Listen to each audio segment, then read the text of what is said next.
कं करोति वाचालं पंगुं लंघयते गिरिं यत्कृपातमहं वन्दे परिमानन्दमाधवम्। गुरुर्ब्रह्मा गुरुर्विष्णु गुरुर्देवो महेश्वरा गुरु साक्षात् परम ब्रह्म तस्मै श्री गुरुवे नमः। सर्वे भवन्तु सुखिनः सर्वे सन्तु निरामया सर्वे भद्राणि पश्यन्तु मा कश्चित् दुःखभाग् भवेत्। कर्पूरगौरं करुणावतारं संसारसारं भुजगेन्द्रहारं सदा वसन्तं हृदयारविन्दे भवं भवानी सहितं नमामि। ओम शांति।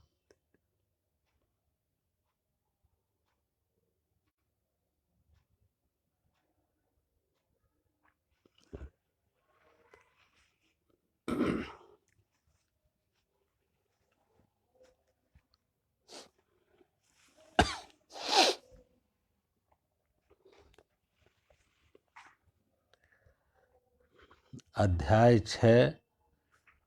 6 श्लोक नंबर 15।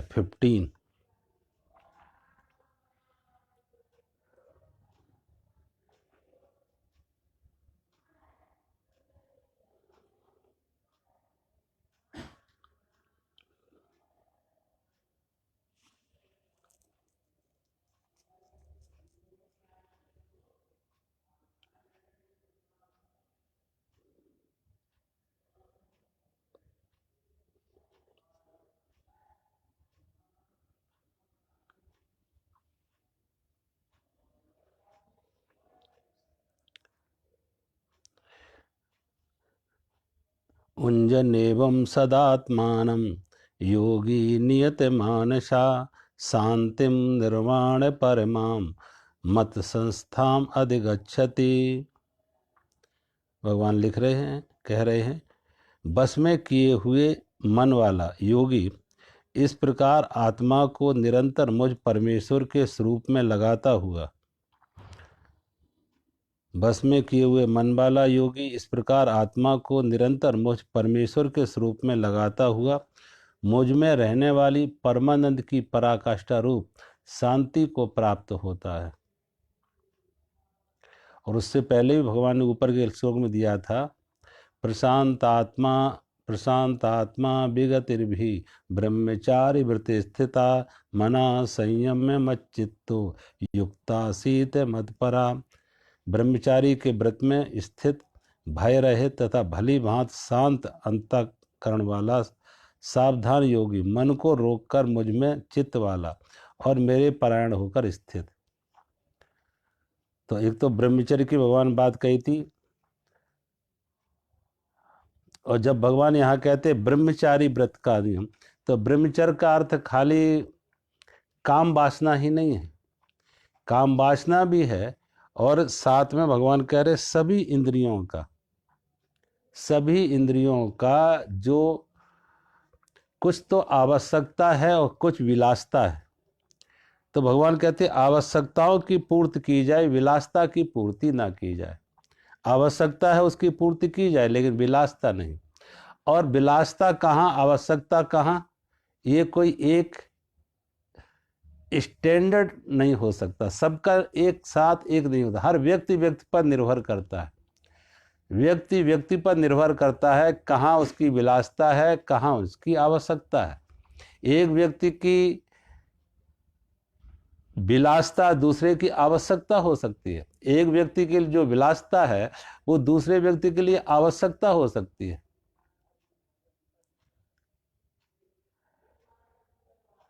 तो भगवान कहते हैं इसलिए कोई एक नियम नहीं होगा।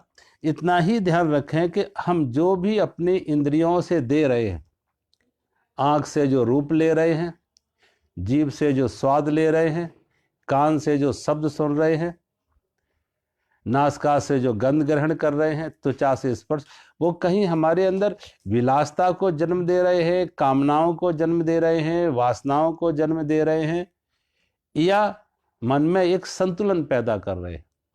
अगर वासना आएगी तो असंतुलन बनेगा। स्वाद के प्रति की वासना हो, रूप की वासना हो, स्पर्श की वासना हो, शब्द की, अगर हमारी विलासता है तो मान के चलो वो असंतुलन पैदा करेगी, और अगर आवश्यकता है तो एक संतुलन बना होगा। तो भगवान कहते हैं जिनके कारण से हमारे मन में अस्थिरता आ जाती है, मन में अस्थिरता आ जाती है, चित्त में चंचलता आ जाती है, और मन अस्थिर हो जाता, चंचल हो जाता,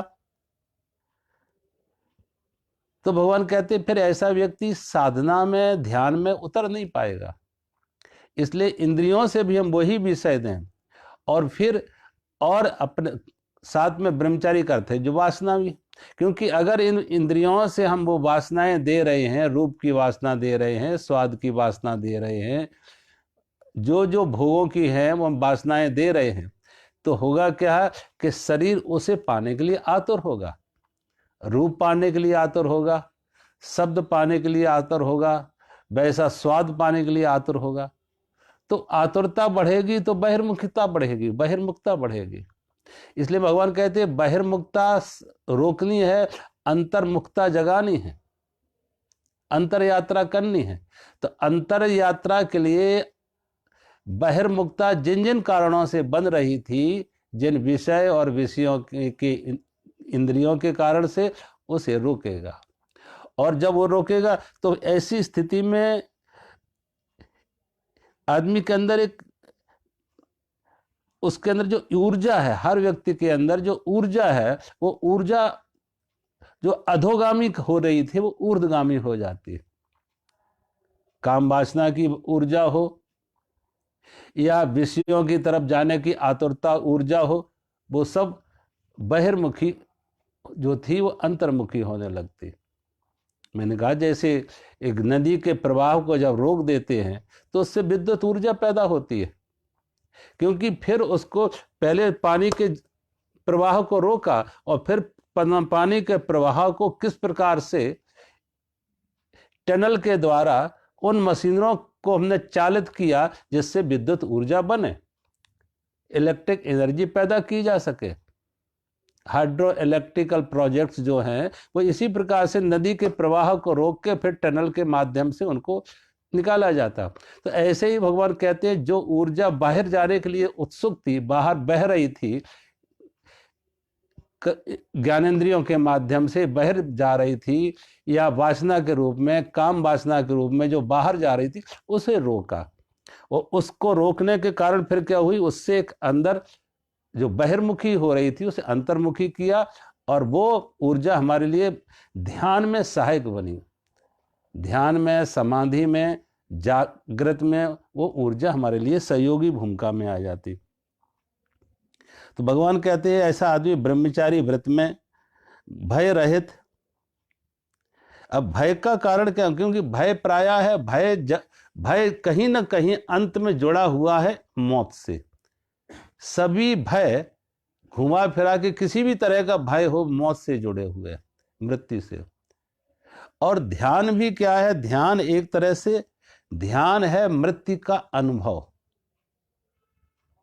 ध्यान है मृत्यु का अनुभव। क्योंकि जैसे जैसे हम अंतर्मुखी होते हैं, अंतर में उतरते हैं, मन के विचारों से मुक्त होते हैं, भावनाओं से मुक्त होते हैं, बाहर के विषयों से मुक्त होते हैं, तो एक सन्नाटा छा जाता। और उस शून्य में, उस मौन में, उस सन्नाटे में आदमी को ऐसा लग रहा कि मैं सब कुछ नष्ट हो रहा, मैं मरने जा रहा, एक मृत्यु का भय घिर जाता। लेकिन जो उस मरने से भी राजी हो जाते हैं, भयभीत नहीं होते हैं, उस स्वाद में भी, उस अनुभव में भी वही जाग पाते। देखो कोई व्यक्ति सुसुप्ति में एक विश्राम मिलता है, गहरी नींद में, डीप स्लीप में एक विश्राम मिलता है, एक ताजगी मिलती है। लेकिन आदमी कोई डरा रहे, आदमी ये डरे कि कहीं मैं सोऊं तो मर ना जाऊं, कहीं सोने से, नींद आने से कहीं दोबारा जगना ना हो, ऐसा ना हो कि मैं जगूं नहीं, दोबारा मर ही ना जाऊं, दोबारा जगूं या ना जगूं, कोई भरोसा। तो ऐसा व्यक्ति फिर नींद का स्वाद नहीं ले पाएगा। नींद में जाने के लिए एक बार तो संसार छोड़ना ही पड़ेगा, मौत को स्वीकार ही करने पड़ेगा। नींद का अर्थ ही है, सुसुप्ति का अर्थ ही है मौत का अनुभव, मृत्यु को स्वीकार। तभी तो शरीर, तभी तो हम संसार से अलग हो पाएंगे। हमारी इंद्रियाएं विषयों से तभी तो मुक्त हो पाएंगे, हमारा मन तभी तो संसार के विचारों से मुक्त हो पाएगा। और संसार के विचार चलते रहे, विषयों का चिंतन चलता रहा, तो नींद नहीं आएगी, तो नींद नहीं आएगी। ऐसे व्यक्ति जिन्हें नींद नहीं आती है, वो सिर्फ इसलिए नींद नहीं आती है कि नींद के समय भी वो विचारों से मुक्त नहीं हुए, वे वासनाओं से मुक्त नहीं हुए, संसार से मुक्त नहीं हुए।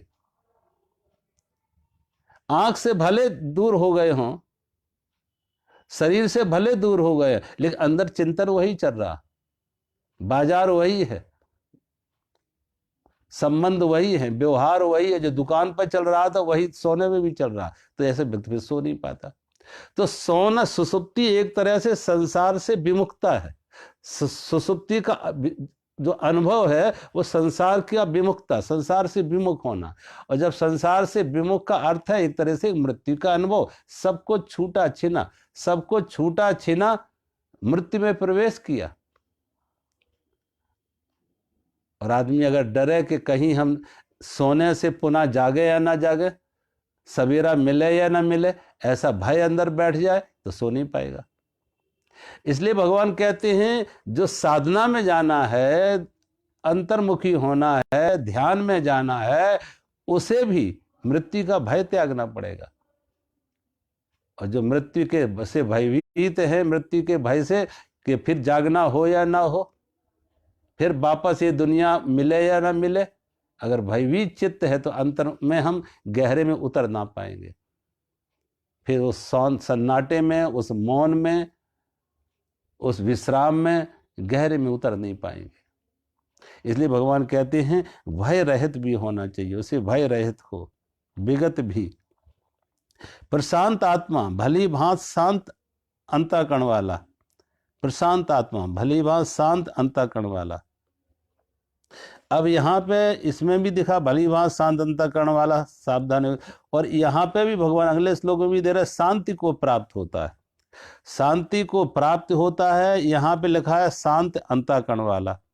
यहाँ पे शांति हमारा साधन है और यहाँ शांति हमारी साध्य है। जिसे हमने साधन बनाया था कि भली भांति शांत अंतःकरण वाला, अंतःकरण शांत था। अंतःकरण क्या है? मन बुद्धि चित्त अहंकार। तो मन बुद्धि चित्त अहंकार ये शांत कब हो जाते हैं? जब कामना मुक्त हो जाते हैं।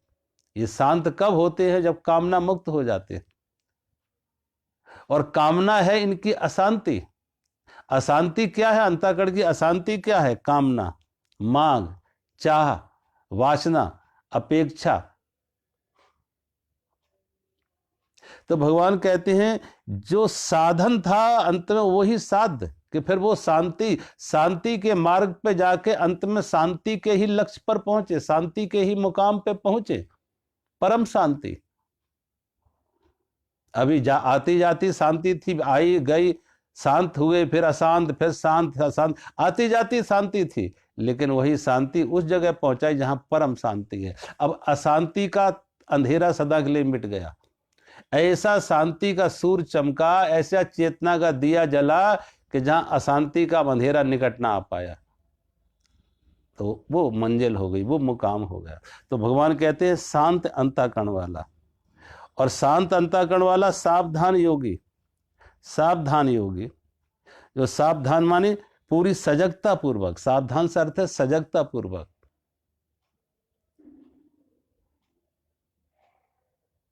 पूरा होश पूर्वक कुछ भी करना। सारा की सारी साधना जो है, योग साधना, ध्यान साधना, सिर्फ होश का जगाना है और कुछ नहीं है। सारा का सारा जो हमारे जीवन में यंत्रवत हो रहा है, मैकेनिकल हो रहा है, उस मैकेनिकलनेस को, उस यांत्रिकता को तोड़ के और सजगता से में लाना है। हम भोजन खाते हैं, करते हैं तो मूर्छा में, तो यंत्रवत, मैकेनिकल। हम बात करते हैं तो मैकेनिकल, बात सुनते हैं तो मैकेनिकल, हम चलते फिरते हैं तो मैकेनिकल, कोई व्यवहार करते हैं तो मैकेनिकल। एक यांत्रिकता है, एक मैकेनिकलनेस है। जैसे किसी चाबी, घड़ी में चाबी भर दी, घड़ी चल रही है। किसी कंप्यूटर में चाबी भर दी और किसी खिलौना में चाबी भर दी और खिलौना चाबी की वजह से चल रहा है। ऐसे ही हमारे अंदर भी, हमारे सब कॉन्शस में ये सब कुछ भरा हुआ है और उससे जीवन चल रहा है। सोचो, एक आदमी अगर भोजन कर रहा तो भोजन करते समय भोजन ही नहीं कर रहा, किसी से बात भी कर रहा है, कहीं टीवी भी देख रहा है, कुछ भी। कोई ड्राइविंग कर रहा है तो ड्राइविंग ही नहीं कर रहा है, वो ऑडियो वीडियो लगा के उसमें कुछ सुन भी रहा है, गाने भी सुन रहा है, सिगरेट भी पी रहा है, गाने भी सुन रहा है और गाड़ी भी चला रहा है। अब सोचो उसका गाड़ी चलाना कितना होशपूर्वक होगा। तो भगवान कहते हैं, लेकिन साधना में ऐसा नहीं चलेगा कि मात्र आप बैठ गए, आप पलथी मार के बैठ गए, स्पाइन सीधी करके भी बैठ गए, लेकिन अंदर होश न जगाया। अंदर अगर होश न जगा, सजगता ना आई तो सब बिका। इसलिए सजगता बनाए रखने के लिए, होश जगाने के लिए ही तो साधना है। सारी की सारी साधना का अर्थ है होश का जगाना। तो जब श्वास का सहारा लेते हैं कि आती और जाती श्वास को जानना है, देखना है कि श्वास बाहर गई, अंदर आई, बाहर गई। अब श्वास तो हर समय आ रही है, ये हमारे चलाने से नहीं चल रही है। हम जाने या ना जाने, श्वास आती और जाती है। तो आती और जाती श्वास के प्रति सजगता ले आए, सिर्फ ध्यान ले आए, सजगता ले आए। तो जब सजगता ले आए, ध्यान ले आए, तो भगवान कहते ये है सावधान। ये सावधान होकर, कभी कभी असावधानी बीच बीच में आ जाएगी, श्वास से मन हट, श्वास से हमारा ध्यान हट जाएगा, लेकिन श्वास से ध्यान हटे का अर्थ है विचार आ गए, विचार में चला गया हमारा मन, तो फिर वापस श्वास पर ले आओ। फिर बीच बीच में श्वास से हट जाएगा, कोई विचार आ जाएगा, तो बार बार वापस लाओ सावधानी पूर्वक। ऐसे सावधान योगी मन को रोककर मुझ में चित्त वाला और मेरे प्राण होकर स्थित होवे। मन को रोककर, मन को रोकने का अर्थ क्या है? मन है विचार, विचारों को रोकना। और विचारों को कैसे रोका जाए? कभी कभी लोग कहते हैं कि विचारों के साक्षी बनो, विचारों को देखो, विचारों को रोको। असल में वो ऐसा ही लगता कभी कभी, कोई ये कहे जाग के स्वप्न को देखो, जाग भी जाओ स्वप्न को भी देखो, दोनों एक साथ नहीं हो पाते। हम जैसे जागते हैं स्वप्न टूट जाता, स्वप्न भी चले और जागे भी रहे, ऐसा हो नहीं पाता। जैसे जागे स्वप्न टूटा, और जब स्वप्न में हैं तो जागे नहीं है, दोनों एक साथ नहीं हो पाता। जागे हैं तो स्वप्न टूटा, और स्वप्न है तो जागे नहीं। ऐसे ही भगवान कहते हैं, हम जब साक्षी बनते हैं विचारों को तो विचार रुक जाते हैं। हम जब साक्षी बनते हैं विचारों को तो विचार रुक जाते हैं। और जब विचार हैं तो साक्षी नहीं है, जब विचार चल रहे हैं तो साक्षी नहीं है। यानी स्वप्न चल रहा है तो जागे नहीं, विचार चल रहे हैं तो साक्षी नहीं है। अगर साक्षी बने तो हमारी चेतना तटस्थ हुई, क्योंकि स्वप्न में भी चेतना तादाद में होता, चेतना का तादाद स्वप्न है। जागृत में भी चेतना का तादाद व्यवहार से है, बाह्य जगत से है, व्यक्ति वस्तुओं से है। जागृत में भी हमारे चेतना का तादाद व्यक्ति वस्तुओं से है, बाह्य जगत से है, व्यवहार में। उसी तरीके स्वप्न में भी हमारा तादाद उन विचार और स्वप्न से है। स्वप्न में जो जो घट रहा है उससे हमारा तादाद में है। और तादाद में टूटे तटस्थ हो जाए, तादाद में टूटे तटस्थ हो जाए। जहां तटस्थ हुए हम, वहां साक्षी में आ जाते हैं। साक्षी का अर्थ है तटस्थता, तादात्म्य का तोड़ना, दूर हट जाना, अलग हट जाना उससे। तो जैसे हम विचारों के साक्षी बनते हैं, विचारों से तटस्थ होते हैं, तादाद में टूटता है, तो भगवान कहते हैं ये ऐसा व्यक्ति मन रुक जाता, रुकना नहीं पड़ता, रुक जाता। जैसे स्वप्न में हम जागे तो स्वप्न हटाना नहीं पड़ा, ये नहीं कि आप जाग गए आप स्वप्न हटा, ऐसा नहीं, युगपत होता, साइमल्टेनियसली होता। जैसे जागे स्वप्न गया, जैसे जागे स्वप्न गया, दिया जलाया अंधेरा गया। अब ये नहीं कि दिया जलाए उसके बाद अंधेरे को हटाना पड़े, अंधेरा हटाना नहीं पड़े, सिर्फ दिया जलाया अंधेरा गया, जागे स्वप्न गया, साक्षी बने विचार रुके, और विचार रुके मन रुक गया। विचार रुकने का अर्थ है मन रुक गया, मन को रोकना नहीं है, मन कुछ और अलग से चीज है, मन है विचार, चित्त की वृत्तियां। तो वृत्तियों कब रुक जाती हैं? जब हम साक्षी बन जाते हैं, नहीं सजगता में आ जाते, होश में आ जाते, और मुझ में चित्त वाला मेरे परायण होकर स्थित हुए, मुझ में चित्त वाला। भगवान कहते मुझ में, यहां भगवान मुझसे, जब भगवान कहते मुझ में का अर्थ है परम सत्ता, परमात्मा। जब भगवान मुझ में कह रहे हैं तो अहंकार की भाषा नहीं है, वो परमात्मा की भाषा है। परमात्मा कृष्ण बोल रहे, परमात्मा कृष्ण बोल रहे हैं। तो चेतना के रूप में, परम चेतना में के साथ जुड़ जाता व्यक्ति, परमात्मा से जुड़ जाता, मेरे परायण होकर। भगवान कहते हैं मुझ में और मेरे परायण होकर, फिर भगवान से, परमात्मा से वो जुड़ जाता। वो लहर ना रही, वो सागर बन गई। लहरें सब ऊपर ऊपर थी, लहर गहरे में गई तो जहां देखा सागर से, सब लहरें सागर से जुड़ी हुई हैं। ये नाम रूप की क्रिया ऊपर ऊपर सतह पर है, अंतर से सब एक लहर की अनेक अनेक रूप है, उस सागर से जुड़े। तो जब मन विचारों से गहरे, विचारों से अलग, विचारों से गहरे गए, विचारों के भीतर गए, विचार एक लहर की तरह है, विचारों से अलग गहरे में गए तो विचार तो ऊपर ऊपर से थे, अंतर में एक ही चेतना से सब जुड़े हुए। तो जहां विचारों से मुक्त हुए, निर्विचार हुए, निसंकल्प हुए, मन मौन हुआ, उस अवस्था में भगवान कहते हैं वो व्यक्ति मुझसे, परमात्मा से जुड़ा, परमात्मा से जुड़ जाता है, परम चेतना से जुड़ जाता है। अगले श्लोक में भगवान कह रहे बस में किए हुए मन वाला, बस में किए हुए मन वाला, इस प्रकार आत्मा को निरंतर मुझ परमेश्वर स्वरूप में लगाता हुआ, मुझ में रहने वाली परमानंद की प्राप्ति, परमानंद की पराकाष्ठा रूप शांति को प्राप्त होता। बस में किए हुए मन वाला। अब मन को बस में करने का अर्थ क्या है? मन को बस में करने का अर्थ यही है जिसका होश समझ जाग गया, समझ जाग गई कि सुख बाहर नहीं है, वस्तुओं व्यक्तियों में नहीं है, सुख हमारी निजता है, सुख हमारे निज स्वरूप से है। जहां उसकी सुख की मांग बाहर से हटी, सुख की मांग बाहर से हटी तो मन बस में हो जाता। क्योंकि मन का अर्थ है सुख बाहर है, वस्तु व्यक्तियों में है। ये मन सुख के स्वप्न देख रहा है बाहर की दुनिया में, बाहर जगत में, व्यक्तियों में, वस्तुओं में, पद प्रतिष्ठा में, धन मान में। तो जब तक बाहर बाहर उसकी खोज है तो वो मन के वश में है, वो व्यक्ति मन के वश में है, विवेक मन के वश में है।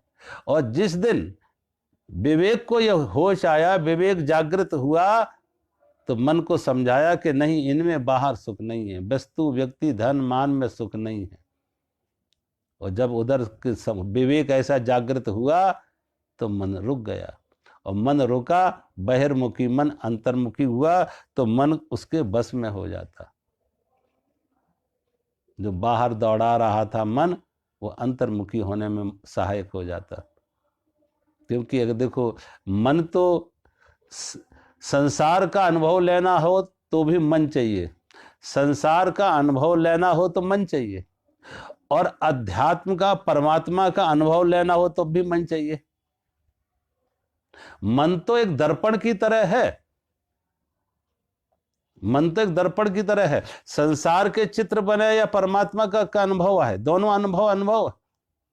संसार के अनुभव के लिए भी मन चाहिए और परमात्मा के अनुभव के लिए भी मन चाहिए।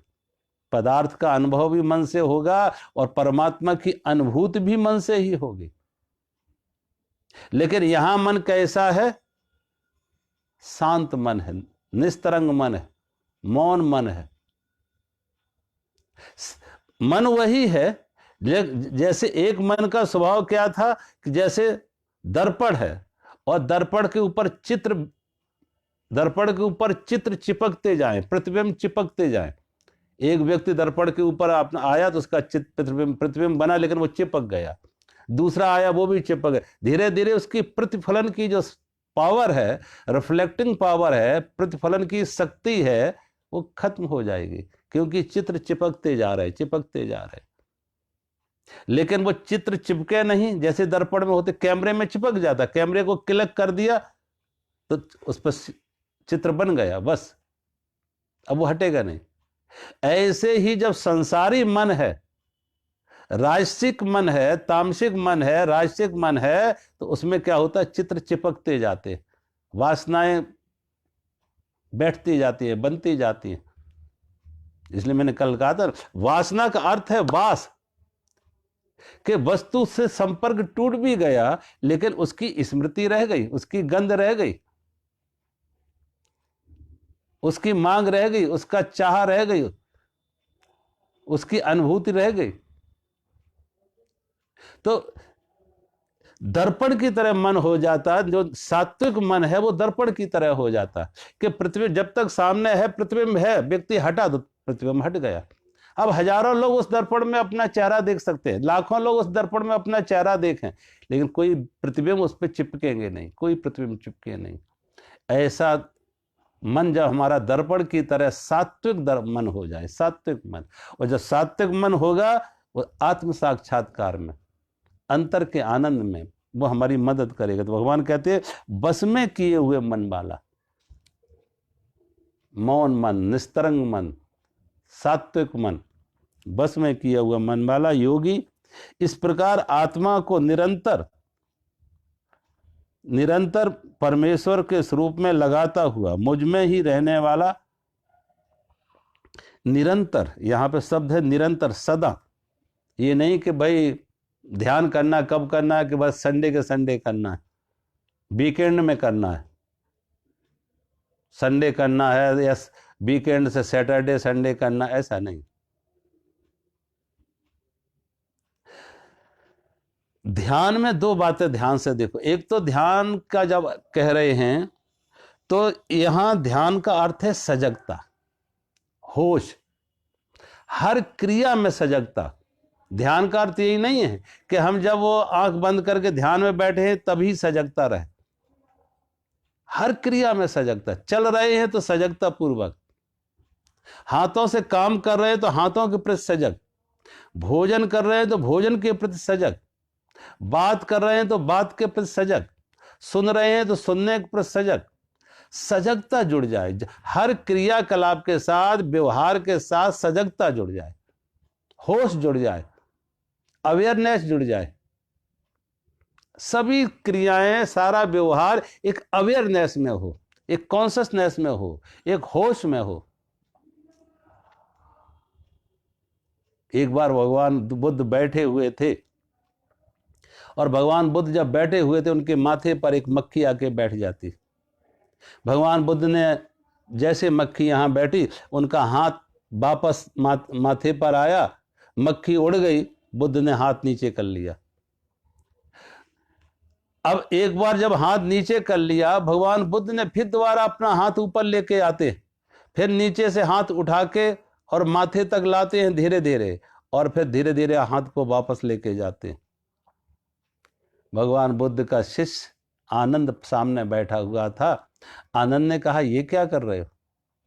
एक बार आपका हाथ ऊपर गया, बात समझ में थी कि मक्खी बैठ गई थी, उसे हटाना था, लेकिन आप दूसरी बार तो कोई मक्खी नहीं थी, मक्खी तो उड़ गई, दूसरी बार आप वापस हाथ लेके माथे तक ले आते हैं और आंख बंद करके फिर वापस हाथ को वापस जमीन पर ले आते हैं। तो भगवान बुद्ध ने कहा, पहली बार जब मक्खी बैठी थी, हाथ ऊपर गया था, वे मूर्छा में गया था, यांत्रिकता, एक मैकेनिकलनेस, एक मूर्छा में हाथ ऊपर गया था। लेकिन अब जो दूसरी बार में हाथ को वापस ले रहे, ये होश में आ रहा, ये सजगता में आ रहा, ये ध्यान है। माथे तक हाथ आ रहा है और अब धीरे धीरे हाथ वापस जा रहा है, ये पूरे होश में हो रहा है, ये पूरी सजगता में हो रहा है, ये ध्यान है। भगवान कहते जीवन का हर क्रिया, एक ग्रास भोजन का भी खाएं। कभी हम लोग एक कराते थे योग साधना में, ध्यान में, ग्रेप मेडिटेशन। एक अंगूर का एक पीस लिया, मुंह में रखा, और रखने मात्र से जीभ पर कैसी संवेदनाएं खड़ी हुई उसे जान रहे। अब हल्का सा वाइट किया, एक बूंद उसके जूस की जीभ पर आई, कैसा अनुभव हुआ, कैसा स्वाद। और वो स्वाद की तरंगें धीरे धीरे कैसे गले से नीचे आ रही, गले पर जाती हुई अनुभव हो रही है, गले से नीचे वो बूंद जा रही। एक अंगूर को खाने में 15 मिनट लगाओ, पूरे होश में। एक वाइट किया, फिर दूसरा वाइट किया, तीसरा वाइट किया, पूरा होश में, एक क्रिया को पूरे होश में। तो भगवान कहते हैं हर क्रिया के साथ जब होश जुड़ जाए तो वो ध्यान हो जाता है, ध्यान हो जाता है।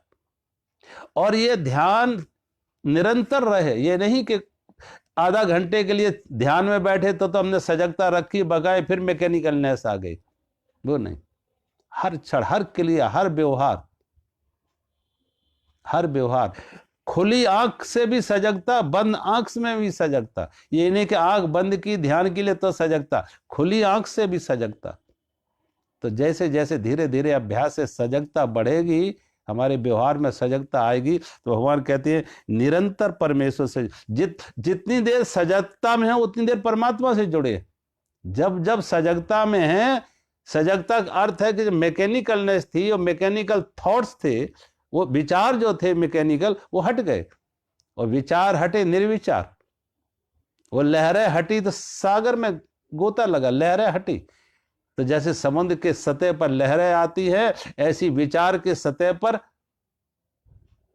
मन के सतह पर ये विचार आते, और मन के सतह पर विचार आते हैं तो विचार जैसे हटे दो विचारों के बीच में। इसीलिए भगवान कहते हैं परमात्मा को स्वाद कहाँ मिलेगा, विचारों से इतर। और विचारों से इतर क्या है कि gap between two thought, silence between two thought, दो विचारों के बीच में जो अंतराल है। एक विचार आया चला गया, दूसरा विचार अभी नहीं आया, एक विचार आया और चला गया, दूसरा विचार अभी नहीं आया, दोनों के बीच में जो अंतराल है, गैप है, जरा वहां ठहर जाओ, वहां रुको, उस गैप में। आया हुआ विचार चला गया है, नया विचार आया नहीं, दोनों के बीच में जो गैप है, silence between two thought, gap between two thought, वहां थोड़ा ठहरो। और जहां वहां ठहरेंगे वो परमात्मा के स्वरूप में, वो परमात्मा से जुड़ना है, उस परमात्मा से जुड़ना है।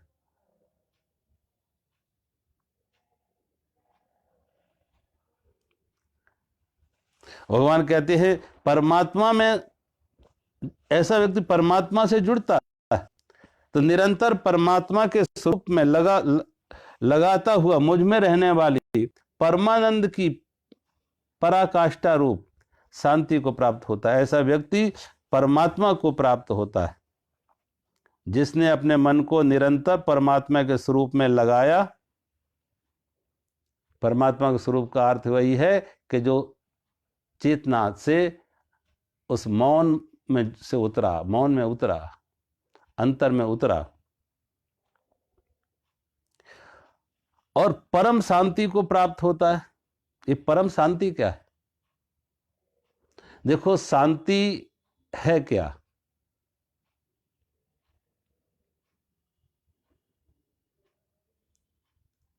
बहुत बार ऐसा व्यक्ति सोचता है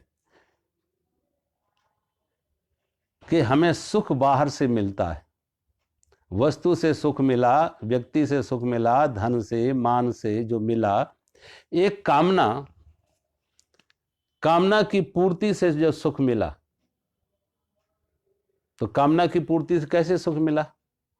हमने जो चाहा, धन चाहा, जितना धन चाहा वो मिल गया। जैसी कार चाहिए वैसी कार मिल गई। अब जब तक वो कार नहीं मिली थी तो हम दुखी थे, अशांत थे। कब मिले, कैसे मिले, हजार तरह से उसी का चिंतन चलता था, उसी का स्वप्न देखते थे, उसी की बात करते थे, कैसे मिले। अब वो जब तक नहीं मिली थी तो हम दुखी थे, अशांत थे। कार आके दरवाजे पर खड़ी हो गई, कार बाहर खड़ी है और हम छाती पर हाथ रख के कहते आह मिल गई, मिल गया सुख।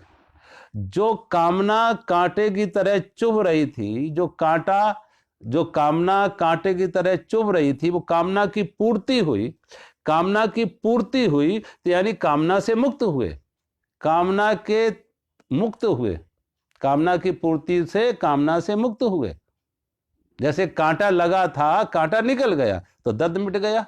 कामना हटी तो मन का बेचैनी हट गई। जैसे कांटा शरीर को चुभता है, ऐसी कामना मन को चुभती है। कांटा शरीर को चुभता है तो कामना मन को चुभती है। तो कांटा हटा तो दर्द, शरीर का दर्द गया। कामना हटी तो मन की बेचैनी हटी, मन को शांति मिली। तो जो सुख मिला वो बाहर से नहीं मिला। कार तो बाहर खड़ी है, लेकिन सुख का अनुभव हम यहाँ अपने अंदर छाती पे हाथ रखकर कहते हैं सुख मिल गया। सुख का अनुभव अपने अंदर महसूस कर रहे। क्यों? कामना हटी तो मन को शांति मिल गई, अंदर की आत्मा से जुड़ गए, अंदर की आत्मा से जुड़ गए। कामना हमें रुकावट थी जुड़ने में, कामना हटी तो अंदर के परमात्मा से जुड़ गए, अंदर की आत्मा से जुड़ गए। तो वो सुख कार से नहीं मिला, वो सुख अंदर की आत्मा से जुड़ने से मिला। और अंदर की आत्मा से जुड़ने में रुकावट कहाँ थी? वो कामना, वो मांग रुकावट थी। तो कामना हटी तो अंदर की आत्मा से जुड़ गए, और आत्मा से जुड़े तो मन को शांति आ गई। तो हमें लगा ये कार से सुख मिला, उसे हम क्या कर देते? जोड़ देते, कार से सुख मिला। तो अब कार आगे से आगे दूसरी कार, ये कार साल 2 साल में वो कार कम लगने लगती है। बड़ी कार की कामना आ जाती है, बड़ी कोठी की कामना आ जाती है, बड़ी कुर्सी की कामना आ जाती है। और जब वो कामना पूरी होती है फिर वो मन अशांत हो जाता। जब कामना पूरी होती है तो हम कहते आह मिल गई, ये कुर्सी मिल गई, जहां पहुंचना था मिल गई। कितने समय तक वो शांति रहती है? एक कुर्सी पर पहुंचे कितनी देर समय तक वो कुर्सी सुख देती है? कितनी देर तक वो कुर्सी पर शांति मिलती है? सोचो, वो शांति, वो सुख क्षणिक होता है, फिर अगली कुर्सी दिखने लगती है, उससे आगे की कुर्सी दिखने लगती है कि अब उस कुर्सी पर कैसे पहुंचे, आगे कुर्सी पर कैसे पहुंचे।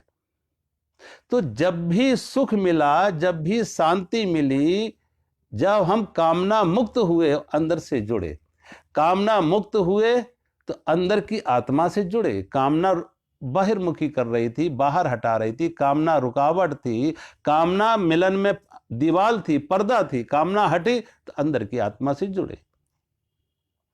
तो भगवान कहते ऐसा व्यक्ति जिसने सभी तरह की कामनाओं से मुक्त हो गया, जो कामना मात्र से मुक्त हो गया, अंदर की परम शांति से जुड़ गया, परम शांति से जुड़ गया, परमात्मा से जुड़ गया। परम शांति, परम शांति की प्राप्ति कैसे होती है? जो सब प्रकार की कामनाओं से मुक्त हो जाता।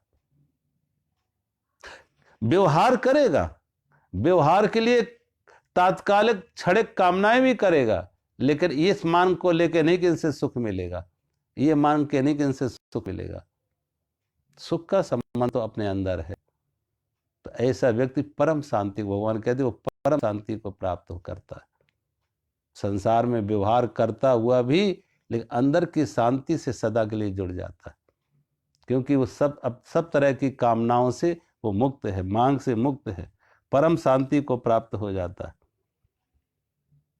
क्योंकि वो परम शांति बाहर की वस्तुओं व्यक्तियों में नहीं। चाहे जितना धन मिल जाए, चाहे जितना मान मिल जाए, चाहे जितना पद पे बिस्तर आप जैसे चाहो वैसे बदल लो, बिस्तरों में से नींद नहीं आती है। अगर नींद आ जाए तो बिना बिस्तर के भी नींद आ जाए तो नींद से सुख है, बिस्तर से सुख नहीं है। बिस्तर तो इसलिए अच्छे से अच्छे खरीदे जाते हैं कि बिस्तर के अच्छे होने से नींद भी अच्छी आ जाए। बिस्तर इसलिए अच्छे चाहे जाते हैं कि अच्छे बिस्तर के आने से अच्छी नींद भी आ जाए। लेकिन बहुत बार उल्टा होता कि अच्छा बिस्तर आ जाता नींद चली जाती, और बहुत बार ऐसे लोग हैं जिनके पास अच्छा बिस्तर नहीं लेकिन नींद अच्छी है, लेकिन मुख्य जो संबंध है सुख का वो बिस्तर से नहीं, वो नींद से है। जो विश्राम मिलेगा, जो सुख मिलेगा, जो शांति मिलेगी वो बिस्तर से नहीं, वो नींद से। ऐसे ही भगवान कहते कामनाओं से नहीं मिलती है, वो अंदर की आत्मा से मिलती है, जब अंदर की आत्मा से जुड़ते हैं। और अंदर की आत्मा से जुड़ने का जिसने स्वाद ले लिया वो संसार में रहते हुए उस परम शांति को प्राप्त करता है, संसार से पलायन नहीं करता, उसे परम शांति की प्राप्ति। अगले श्लोक में भगवान कह रहे हैं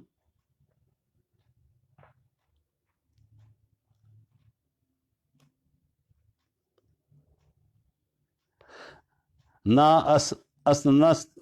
अस्तनस्तु योगस्ति न चैकान्तमस्नतः न चापि स्वप्नशीलस्य जाग्रतो चैव अर्जुन।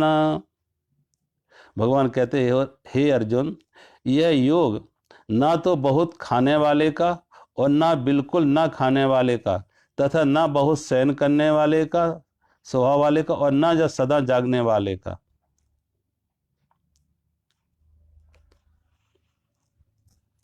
अगले श्लोक में वही बात कह रहे हैं, युक्ताहार विहारस्य युक्त चेष्टस्य कर्मसु युक्त स्वप्न बोधस्य योगा भवति दुःखः। दुखों का नाश करने वाला योग तो यथा योग आहार व्यवहार करने वाले का कर्मों में यथा योग चेष्टा करने वाले का तथा यथा योग सोने और जागने वाले का ही सिद्ध होता है। यथा योग तो भगवान कहते हैं क्या कि ये योग ना तो बहुत खाने वाले के, ना बिल्कुल ना खाने वाले का, ना बहुत शयन करने वालों का, ना बहुत जागने वालों का। तो योग की प्राप्ति, योग क्या है? देखो पहले भी पिछले अध्याय में भी ये गीता में आया था, जब भगवान ने कर्म में एक बात कही थी कि योगस्थ कुरु कर्माणि संगम त्यक्त्वा धनंजय सिद्ध असिद्धो समो भूत्वा समत्वम योगोच्यते। भगवान कहते हैं अर्जुन को कहा था, योग अर्जुन तुम कर्म में, योग में आरूढ़ होकर कर्म कर, योग में आरूढ़ होकर कर्म कर। अर्जुन पूछता योग क्या है, तो भगवान ने अर्जुन पूछा उससे पहले खुद ही बता दिया कि योग क्या है। सिद्ध असिद्धो समोभूत, लाभ हानि दोनों को बराबर समझ लो। और समत्वम योग उच्चते, कहा चित्त का जो सिद्ध सिद्धो समभूत्वा समत्वम योग उच्चते, आसक्ति का त्याग करके लाभ हानि को बराबर समझ के चित्त में जो समता आई, इक्वेनिमिटी ऑफ माइंड, भगवान कहते वो योग है। चित्त का समता होना योग है, इक्वेनिमिटी ऑफ माइंड, समत्वम योग। तो इसलिए कई पीछे बार बार भगवान समत योग की बात करें, समत योग, कई बार यह समत योग आया। यहां पे भी भगवान ये बात कह रहे हैं कि यहां पे भी एक समता हो, समता। और उसी समता को बुद्ध ने दिया है मध्यम निकाय, मध्य का मार्ग। देखो एक घड़ी जो जिसमें पेंडुलम होता है, पेंडुलम वाली घड़ी तभी तक चलेगी जब तक पेंडुलम हिलेगा, और पेंडुलम एक सिरे से दूसरे सिरे पर जाएगा, एक सिरे से दूसरे सिरे तक, तो घड़ी चलती रहेगी। अगर पेंडुलम बीच में रुक गया तो घड़ी बंद हो जाएगी, अगर पेंडुलम बीच में रुक गया तो घड़ी बंद हो जाएगी। ऐसे ही मन का स्वभाव है अतियों का, अति, या तो इस अति पर या उस अति पर, या त्याग की अति पर या भोग की अति पर, या तो बहुत खाएगा या बिल्कुल नहीं खाएगा, या तो बहुत जागेगा या ज्यादा सोएगा। अति है, अतियों हर समय मन का स्वभाव है अति का चुनाव करना, अति को चुनना मन का स्वभाव है। लेकिन शास्त्र संत ज्ञानी क्या कहते? अति सर्वत्र वर्जते, अति का सर्व जगह त्याग करो, अति नहीं। इसलिए भगवान बुद्ध ने उसे नाम दिया मध्यम निकाय, मध्य का मार्ग। न इस अति पर, न भोग की अति पर, न त्याग की अति पर,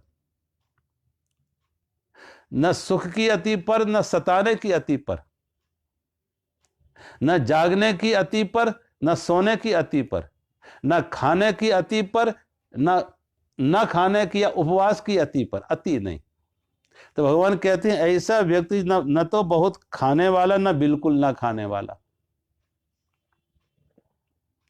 अब ये देखो, ये हमें आपको बताया जा रहा, कभी आज तक किसी को, किसी पशु पक्षी को नहीं बताना पड़ा कि ना ज्यादा ना खाओ, कम ना खाओ, ज्यादा ना सो, कम ना सो। उनके अंदर ये नहीं है। अगर एक पशु भूखा है तो भोजन करेगा, और भूखा नहीं है तो भोजन नहीं करेगा, चाहे जैसा भोजन वो नहीं करेगा। लेकिन हमारी आपकी क्या स्थिति है? हमारा आपका पेट भरा भी है, भूख बिल्कुल नहीं है, तो भी भोजन कर लेते हैं, क्योंकि अगर कोई चीज स्वादिष्ट है, स्वाद में आके भोजन कर लेते, खाने के बाद भी पेट भर चुका। अब प्राय लोगों को देखो, सभी के होता है, हम सभी के यहाँ होता है कि भोजन कर चुके हैं और बाद में कोई स्वीट आ जाती तो वो भी खा लेते, पेट तो भर चुका था। एक रोटी को इनकार कर रहे थे कि एक रोटी अब और नहीं आ गए, लेकिन उसकी जगह पे 100 ग्राम 200 ग्राम मिठाई खा लोगे। क्यों? भूख नहीं थी, लेकिन स्वाद। मनुष्य में यह तकलीफ है कि मनुष्य स्वाद में भोजन करता है, स्वास्थ्य के लिए कम, स्वाद के लिए ज्यादा करता है। और जब स्वाद में भोजन करता है तो जब नहीं भूख है तब भी भोजन करता है, और जब बिना भूख के भोजन किया जाए तो वो भोजन शरीर को नहीं लगता, वो बीमारी को लगता है। बीमारी आती है उससे, बीमारी बढ़ेगी उससे, रोग बढ़ेंगे उससे, जो बिना भूख के भोजन किया गया, स्वाद में किया गया। कभी कभी आपको देखो, कुत्ते वगैरह अगर वो खा भी, भूख ना हो, उनका पेट ठीक ना, तो वो घास खाते, और घास खा के वोमिटिंग करेंगे। और उनको भूख नहीं तो चाहे जैसी सामान उनके सामने रखो वो नहीं खाएंगे। अभी इजराइल में छोटे बच्चों पर प्रयोग किए गए, इजराइल में जो वहाँ के बाल रोग विशेषज्ञ डॉक्टर हैं, चाइल्ड स्पेशलिस्ट, उन्होंने बच्चों के ऊपर प्रयोग किए। और बच्चों के ऊपर क्या प्रयोग किए कि देखा, जो बच्चे शिशु अवस्था में ज़्यादा बीमार होते हैं, उनकी बीमारी का बड़ा कारण है उनकी माँ का अज्ञान, माँ की नासमझी। कि ये माताएं बार बार बच्चे को ज़्यादा खाने के लिए उकसाती हैं, बच्चे को ज़्यादा से ज़्यादा उसके पेट में डाला जाए, ज़्यादा ज़्यादा उसे खिलाया जाए, तो तमाम बच्चे 100 में 99 बच्चे ओवर ईटिंग से बीमार होते हैं। और मैं तो कहते बच्चे नहीं, बड़े भी 100 में 99, आप अगर 100 में, भारत जैसे देश में गरीबी है तो 100 में 99 ना कहें तो कम से कम 40-50% लोग ऐसे हैं जो ओवर ईटिंग से बीमार होते हैं, ज़्यादा खाने से। इजराइल में उन्होंने प्रयोग किए, भोजन रख देते हैं और बच्चे खेल रहे हैं, और खेल खेल में बच्चे को जैसे भोजन रखा हुआ है, जैसे जो पसंद है वो खा रहा है, और जैसे जो पसंद नहीं है वो नहीं खा रहा। जैसे भूख लगी है वो खा रहा है, जैसे नहीं भूख लगी वो नहीं खा रहा। बच्चे स्वस्थ रहते हैं। वहाँ माताएं उनको विवश नहीं करती है खाने के लिए। ये नहीं हाथ पकड़ के जबरदस्ती उनके मुंह में चम्मच से डालो। हमारे यहाँ तो ये हाथ पकड़ के माताएं जबरदस्ती उनके मुंह में डालती है, जैसे कोई डब्बे में कोई चीज डाली जाती है, कंटेनर में कोई चीज डब्बे में डाली जाती, ऐसी जबरदस्ती उनके मुंह में डाला जा रहा। उनकी रुचि नहीं है। तो भगवान कहते ना तो ज्यादा खाने वाले को, ना बिल्कुल खाना छोड़ दे। अगर आप ज्यादा खाएंगे तो आप देखो आलस रहेगा। अधिक भोजन कर लिया, ध्यान में बैठेंगे तो आलस आएगा, क्योंकि जो हमारी चेतना है वो भोजन को पचाने में लगेगी, तो आलस आएगा। चेतना हमारी भोजन को पचाने में जाएगी, पेट पर जाएगी तो आलस आएगा। और बिल्कुल ना खाओ और ध्यान में बैठो तो भूख सताएगी, आपको नींद भी नहीं आएगी, तो भूख सताएगी अगर बिल्कुल ना खाओ। तो भगवान कहते एक मध्यम निकाय, मध्य का मार्ग। इसलिए बुद्ध उसको कहते अष्टांग में भोजन, जो बुद्ध ने 8 नियम बताए उसमें सम्यक भोजन, सम्यक विश्राम, सम्यक शब्द दिया। एक बैलेंस हो, एक संतुलन हो उसमें कि भोजन कितना करना। और हर व्यक्ति का अपना अपना, कोई एक स्टैंडर्ड नहीं बनाया जा सकता। कोई व्यक्ति शरीर से ज्यादा श्रम करता है, उसे ज्यादा भोजन लेना होगा। कोई व्यक्ति शरीर से कम श्रम करता है, उसे कम भोजन में उसका काम चलेगा। कोई व्यक्ति शरीर से ज्यादा श्रम कर रहा, उसे ज्यादा नींद चाहिए। कोई व्यक्ति शरीर से कम श्रम कर रहा, उसे कम नींद चाहिए। कोई बूढ़ा आदमी है, उसे कम भोजन चाहिए, कम विश्राम चाहिए, कम नींद चाहिए। कोई जवान आदमी है, बच्चा है, जवान है, उसे भोजन भी ज्यादा चाहिए, उसे विश्राम नींद भी ज्यादा चाहिए। तो ये नियम नहीं बना सकते कि सभी को कम कहें कि सब 3 बजे जगो, 4 बजे जगो, ऐसा नहीं। हर व्यक्ति की अपनी अपनी नींद का अर्थ है कि जब तुम सोने के बाद आंख खुल जाए और महसूस हो कि मैं ताजगी महसूस कर रहा हूं, फ्रेशनेस महसूस कर रहा हूं, नींद नहीं आ रही तो जग जाओ। अगर आलस है, सोने का अब भी मन कर रहा है, तो नींद पूरी नहीं हुई है। जब नींद पूरी हो जाती है तो अपने आप आदमी महसूस करता है ताजगी को, एक फ्रेशनेस। हाँ, ये बात अलग, कुछ लोग जागने के बाद भी वैसी आलस में पड़े रहते हैं, वो बात अलग कि जागने के बाद भी नींद नहीं आ रही लेकिन आलस में पड़े हुए, वो आलस है। अन्यथा नींद है तो नींद आ जाएगी, और नींद अब नहीं है, नींद पूरी होगी तो आंख खुल जाएगी। तो भगवान यहाँ पर बता रहे कि न तो बहुत खाने वालों का या न बिल्कुल खाने वालों का।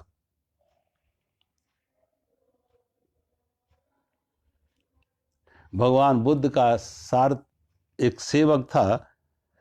भगवान बुद्ध के समय में राजकुमार सौरठ हुआ।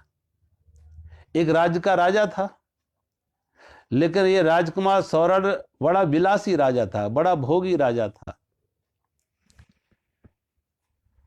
बुद्ध का जाना हुआ उसके राज्य में, बुद्ध के सत्संग से बड़ा प्रभावित होता, और जब बुद्ध के सत्संग से बहुत प्रभावित होता तो बुद्ध के शरण में आके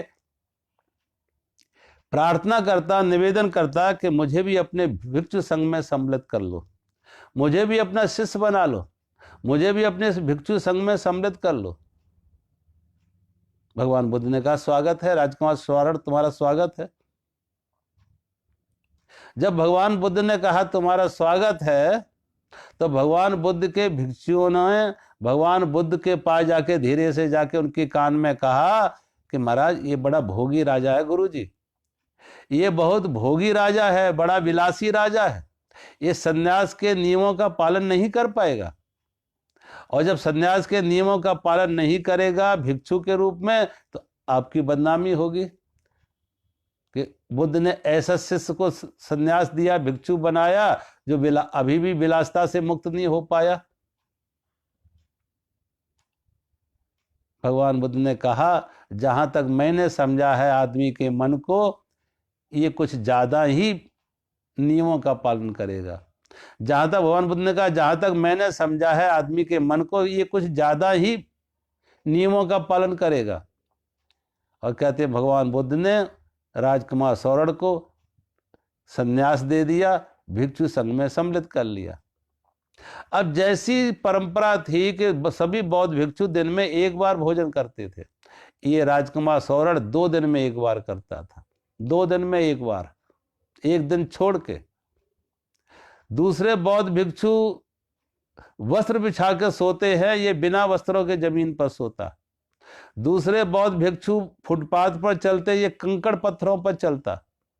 परिणाम वही हुआ कि राजकुमार सौरठ बीमार पड़ जाता। 3 महीने में ही राजकुमार सौरठ बीमार पड़ जाता। भगवान बुद्ध को खबर मिली तो भगवान बुद्ध को कहा कि अब तो राजकुमार सौरठ जैसा आप कहते थे कुछ ज्यादा ही नियमों का पालन कर रहा है। अब दूसरी अति, तब भोग की अति पर था, अब त्याग की अति पर है, अब सताने की अति पर है।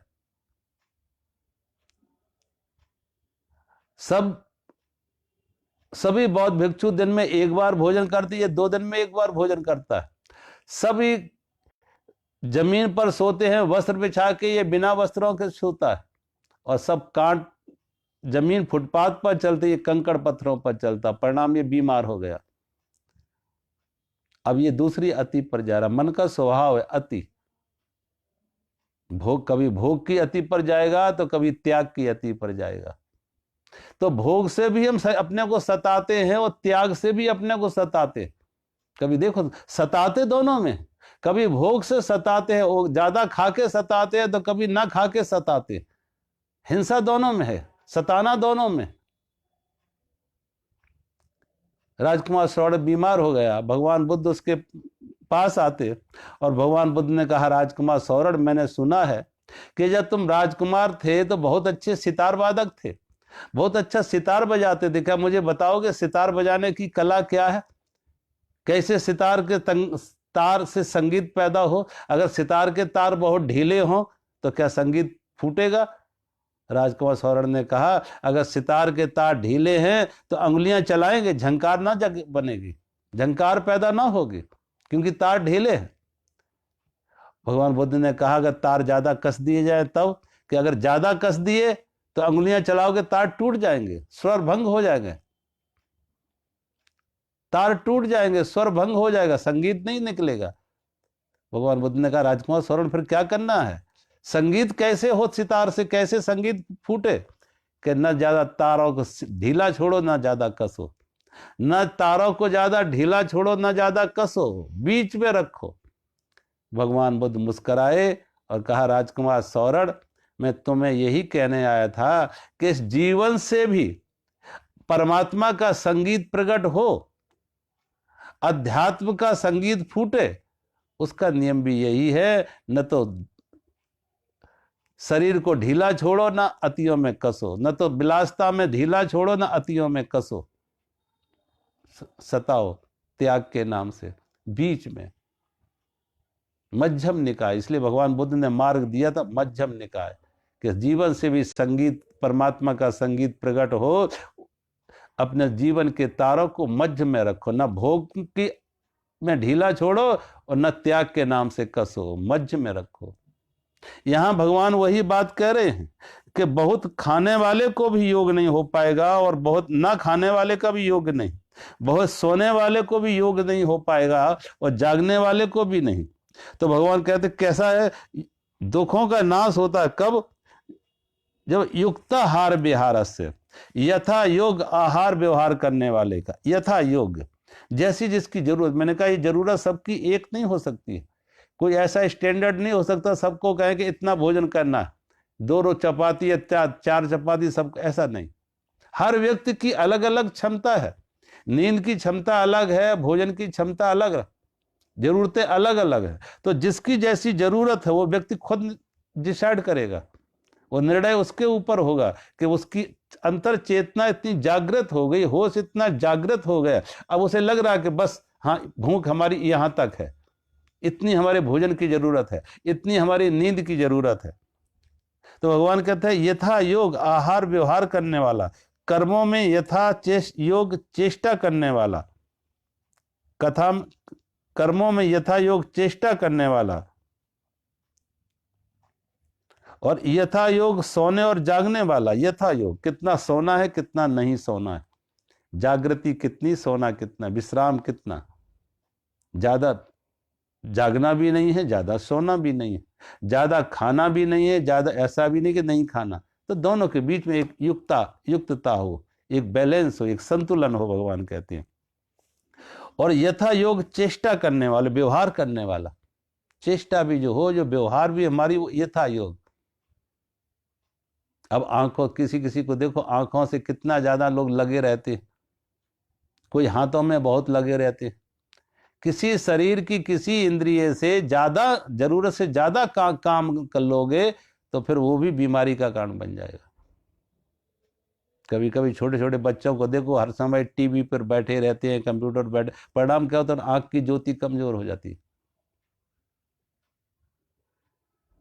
तो भगवान के यथा योग चेष्टा, जो हमारा व्यवहार है, वो व्यवहार भी हमारा अतियों पर ना जाए, व्यवहार में भी युक्तता हो, एक संतुलन हो कि कितना, कौन सा व्यवहार करना है, कितना व्यवहार करना है। तो यथा योग चेष्टा करने वाला, भगवान कहते हैं उसकी जो व्यवहार में भी ज्ञानेंद्रिय हैं, कर्मेंद्रिय हैं, मन है, बुद्धि है, इन सब में एक युक्तता आती है, एक संतुलन आता है। और कितना जरूरी है हमारे व्यवहार के लिए, कितना जरूरी है, कहाँ जरूरी है। तो जब इस तरीके एक संतुलन जीवन में आ जाता तो भगवान कहते हैं योगा भवति दुखा, और ऐसा योग से कहते दुखों का नाश हो जाता। तो मुख्य परिणाम क्या लाता है ऐसा युक्तता? जहां भी यह है, खाना कितना खाना है, कितना नहीं खाना है, भोजन कितना कम या ज्यादा, कितना कम कितना ज्यादा, एक संतुलन। विश्राम, सोना या जागना, एक संतुलन। कर्म व्यवहार, एक संतुलन। जब सब तरह के एक संतुलन आ जाते हैं, जिसी को भगवान बुद्ध ने कहा था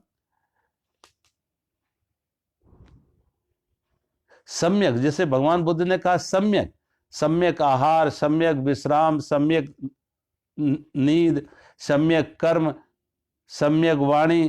तो सम्यक शब्द जो दिया था, यहां बुद्ध ने जैसे सम्यक शब्द दिया, भगवान कृष्ण ने उसे युक्तता दी, युक्ताहार, युक्तता, युक्त, बैलेंस, एक संतुलित। तो ऐसा व्यक्ति को क्या है, योगा भवति दुख, वो दुखों का नाश हो जाता, क्योंकि दुख हो आते असंतुलन से। शरीर का दुख हो, बीमारी हो, या मन का दुख हो, शरीर की बीमारी, मन का दुख कब आता है? जब असंतुलन होता है, असंतुलन। ये तो व्यक्ति बहुत ज्यादा काम करेगा, ये बिल्कुल छोड़ देगा, ज्यादा खाएगा या बिल्कुल नहीं खाएगा। ये तो संसार के प्रति बहुत आसक्ति है, संसार में आंख बंद करके दौड़ रहा, संसार को अपनाने के लिए, पकड़ने के लिए, संग्रह के लिए, या मूर्छा में भागेगा विरोध करके। या तो संसार की तरफ मूर्छा में दौड़ रहा है, या संसार के विपरीत मूर्छा में दौड़ रहा, होश में नहीं। भोग है तो मूर्छा में, त्याग है तो मूर्छा में। लेकिन भगवान कहते हैं जब होश आ जाता, आंख खुल जाती है, स्वप्न टूट जाते हैं, तो हर चीज में युक्तता आती है, और फिर योगा भवति दुख। भगवान कहते ऐसा योग दुख से मुक्त कर देता, दुख से मुक्त, क्योंकि एक संतुलन आ गया। असंतुलन में दुख था, संतुलन में सुख हुआ। जब असंतुलन था तो दुख था। समता आई, समत्वम योग, तो समता आ गई। विषमता में अतियों पर था, समता आई तो बीच में हम ठहर गए, बीच में आ गए, समता में आ गए, बीच में ठहर गए। और बीच में, जैसे भगवान बुद्ध ने कहा, मध्यम ने कहा, बीच में ठहर गए, उसी को भगवान कह रहे समता में आ गए, मध्य में, बीच में आ गए, अतियों से वर्जित हो गए। और हमारा मन का स्वभाव है अतियों पर जाना। तो मन से मुक्त होने का अर्थ है बीच में ठहर जाना, मध्य में आ जाना, समता में आ जाना। आज हम यहीं विराम करते हैं। मेरा सभी को प्रणाम। हरि ओम।